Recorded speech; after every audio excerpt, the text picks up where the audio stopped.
Really briefly, John, just a reflection on the weekend and what you can take from that performance. I would imagine the clean sheet was one of the big things that you took from it. Can you take momentum from a game that you don't win? Is that a thing that you can do? Yeah, I think you can. I think obviously you can learn from it straight away, from anything really. And I think the clean sheet's definitely a positive. I think some of the chances that we did create was positive. So you've got to take all the positives out of it, and then, you know, what you're going to do next. So, you know, we've got to take them. I've got to turn, you know, the clean sheets, what, as a team, we're defending and keeping the ball out the back of the net, into wins.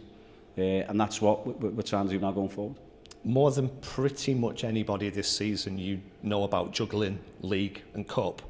You're doing it again with the trophy starting this week.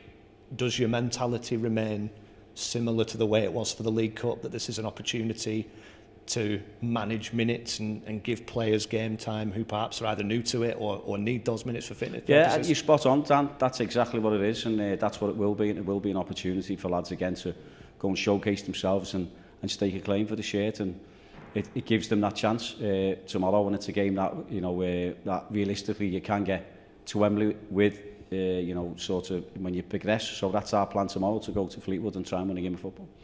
Just on the selection element of it, that there are obviously rules over the strength of your team and who's eligible and all that sort of stuff. Is it a bit of a balancing act between putting out a team to try and win the game and the benefit that individual players can get from 70 minutes, 80 minutes, 90 minutes, whatever it is? Yeah, I think it is that. It's exactly that. It's a bit of both, really. But as I say, Dan, I think it's, you know, it's an opportunity again for lads just to go and play. You know, obviously you got the rules and everything else. You've got to abide by that, or you break rules and then there's fines and stuff like. So we're always cautious of all that. But again, it's just, I don't really look too much into that side of things. All I look into is who's fit, who isn't fit, who can arrest, exactly what you just spoke about there. And for us to put a team out to represent the club and represent themselves, you know, and try and win a game of football. I remember last season in the group stage of this competition, you ended up with, I think it was 7 or 8 youth products on the pitch at the same time. And I remember how proud you were about that after the game. The scene is a little different this time with the changes here and the closure of the academy. Does that alter the way you look at the group stage of this competition, in the sense that there are fewer young players that you can call upon from an under-18 setup? Yeah, spot on again. That's exactly what it is. As I said, you know, we've trained this morning, we've had the medical meeting, we've come back, 1 or 2 little issues here and there, chance to rest players, and a chance again for 1 or 2 younger lads that are in our group and lads that are coming back from injury to actually stake a claim for the shirt. There's pretty significant prize money at stake for winning games, for getting into the knockout phases. It's obviously not all about money, but that must be an incentive when you're a smaller club with a smaller budget. Definitely. That's it. That's exactly the incentive is to win the game. And the beauty of it is that you are going to get some prize money, which helps us along with what we want to do, where we want to go. You can't factor these things in, can you? They call it football fortune, I think, but you can kind of make your own luck in that sense, can't you? If you take the competition seriously and you go out and try and win the games, you've got a better chance of banking that money. Yeah, well, that's said to before. Realistically, this is the only competition, I think anyway, or we think, me and Jed, that you can get to Wembley in. So, you know, why wouldn't you at times, like, play a strongest team, play the team that is available, play senior players, chance to give some young players a chance to showcase their skills.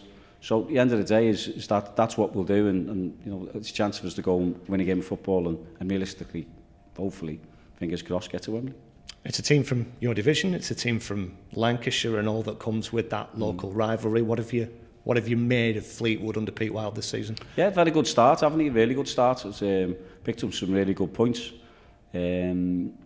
Saturday, I think Barrow had a man sent off, won the league against Barrow, which was good. I think they drew against Oldham, 1-1, and I think the other one on top of my head was a decent result, was when they went to Bromley and drew 2-2 at Bromley. So, you know, Bromley are always a tough team to play against in terms of how they go about it. But no, it's been a good start for Fleetwood, I think. Just as far as a club that's come down from League One a couple of seasons ago and had a managerial change, and they've got the sort of infrastructure in place, where do you see Fleetwood in League Two? Probably similar to ourselves. I mean, I don't talk about budgets and what the club is and this, that. I think everyone sort of knows in it. So I don't know what their aspirations are, but could you say a team that's pushing for Playoffs, automatic. I don't know. That's not for me to say. But you know, I just know that he's a good manager, Pete Wild. They've got a good squad of players. They brought some experienced players into the team, into the squad, if you like. And it'll be a tough challenge tomorrow. And I guess if you are a League Two club, apart from a playoff final, this competition represents your best opportunity to have one of those days at Wembley. I asked Pete Wild the same thing this morning. Is that something you mentioned to your players at this early stage, that there's the prospect even of going to Wembley at the end of this? Or is that something that comes into your thinking when you get into knockout football? No, I think we've always had it. You know, I've always had it and spoke in the past about it, saying like this is the realistic, the only chance you can win a trophy at Wembley or get to Wembley. So this is the serious route, but you have to take the competition for what it is and prioritise different, you know, the other competitions that we're in terms of our league. So that's the most important one for me, the league. So again, it just gives lads a little chance, but you know, we'd love to get to Wembley. I think we're the only club that haven't been to Wembley in the old, I don't know, 92, I'm not too sure now, but yeah, so it is the only chance you can get to Wembley, and yeah, I think all the players sort of know that anyway. You do touch on it and say, listen, let's win the group, let's get out of the group, and let's see what happens after that. Talk to me about this bit of recruitment that you've done on deadline day. Isaac's a very, very good player. Looked at him last season, got offered him last season as well, to be honest. Didn't think we needed that at that time. Needed to give our lads a chance to showcase what they were about. In terms of this season, slightly different. He popped up again. I know there was a number of clubs that were after him. I'd spoke to one or two at Everton and other people, done my research on that, and you know, he was more than willing to come. In terms of the type of player he is, he's similar to, I would say, well, he's fast, he's quick. He really loves 1v1 situations. He's good at set plays. He can see the game, see a pass, and he'll get people off the seats in terms of, like, he's got that mentality. He's a creative player, especially in the final third, and wants to make things happen. I think he won the Player of the Year award for Everton's under-21s last season. One of the things they pointed out was his versatility, his ability to do 3 or 4 different things in a team. Is that something that attracted you to him, or is there something specific that you think he's going to come in here and do role-wise? Well, for me, that's a bonus, because I knew he could play across the front, that's for sure. But just what he's got in terms of his ability, his technical ability, he's still learning the game tactically. We seen him first stand here in pre-season when we played Everton on the, I think it was the Tuesday night, and he came on and got the penalty for Everton. So, you know, he's got tricks. You know, as I said before, he can beat his man. He can see the game, and everything that we'd seen attracted me to want to bring Isaac to the team, to the club, and also just the way he plays it. You know, as I said, I think he's something different. If I could probably I wouldn't say similar, but you know, you've got Sean Morley who gets the ball and can drive it and go past people and then score goals. You know, and as I said, Isaac looks like he's one of them players that can do that, and he has done that at that levels that he's played at. He was with Everton off pre-season with the first team. He got minutes off David Moyes, and as I said, he came on against us, and we seen it first hand what he had to offer. So hopefully now we can take that into the AFL.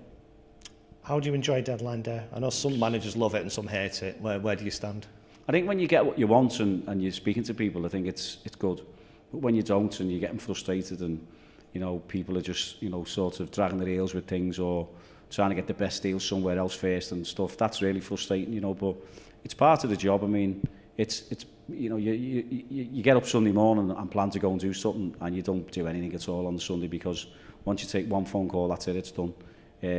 My family know that anyway, and it is what it is. Before you know it, it's 9:20 at night, and you know, you're going to 5 minutes ago, but it's part of the job. I didn't like it yesterday, but only in terms of, because it just took me a whole day. In terms of the outcome, I really liked, because we got Isaac into the building, so that was really good for us.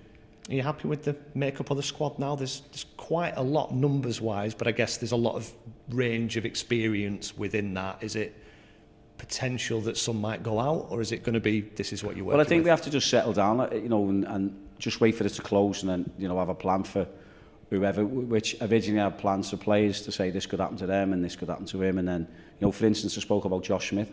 You know, Josh Smith's one where he's a young lad, he's learning his trade, he's had a couple of good loans at certain levels, And then it was ideal for him to go now maybe play National League and kick on in the National League and then come back to us. But then we played him. You know, we could have put square pegs in round holes against Gillingham. But we said, no, it's not fair. Let's play Josh. Let's see how he gets on. And all of a sudden, you know, next minute you've got a centre-half and you're thinking, well, I'm going to keep him in the building because of what he produced against Gillingham and against, you know, really, really good players, and they're sitting top of the league now. And so that's put, you know, my mindset changed on that, and that's put Josh on a good pedestal, if you like, you know, going forward for him.